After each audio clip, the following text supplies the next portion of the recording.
Hey everybody, thanks for stopping by and checking out the card pile. Today we're going to take a little deeper look into the 1980 Topps Mets Future Stars card. I have one in a PSA 8, and what's interesting about this card is all three players I remember growing up. Don't really remember Dan Norman much, but I remember him in the papers being written on because in 1977 he was part of the Tom Seaver trade that sent Seaver to the Reds and Dan Norman and a couple of other players to the Mets.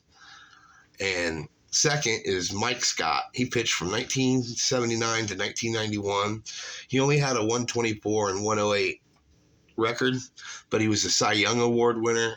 He had a no-hitter, three-time All-Star, pretty solid player.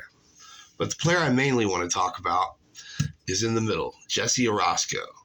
Jesse Orosco played from 1979 to 2003, basically 4 decades, in 4 different decades. Overall, he had 87 wins and 80 losses, not real great, not real stellar, and 144 saves. Again, below what normal relievers have. But what's notable is he has a major league record of 1,252 games pitched in the major leagues. I don't think that'll be broken anytime soon.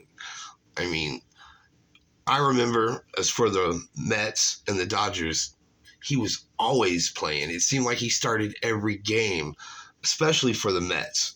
I mean, no matter when you turned it on, if you were the casual fan or followed another team like I did the Cubs, you just happened upon a Mets game, chances are Jesse Orosco was starting.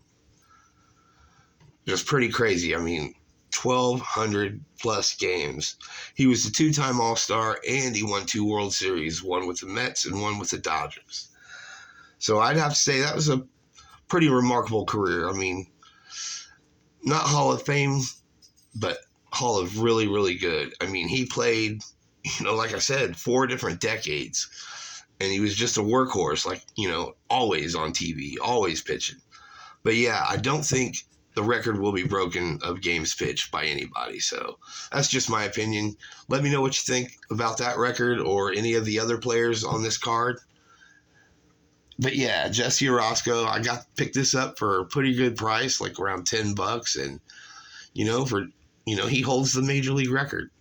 And Mike Scott was pretty solid. And Dan Norman, like I said, was in the trade with Tom Seaver. And it's an 8. No real issues, obviously, since it's an 8. But yeah, I just wanted to talk about the 1980 Topps Jesse Orosco, Mike Scott, Dan Norman rookie card. Thought you might find that interesting. If you do, let me know in the comments. If you have this card, let me know in the comments. And please like and subscribe. And thanks for checking it out. Late.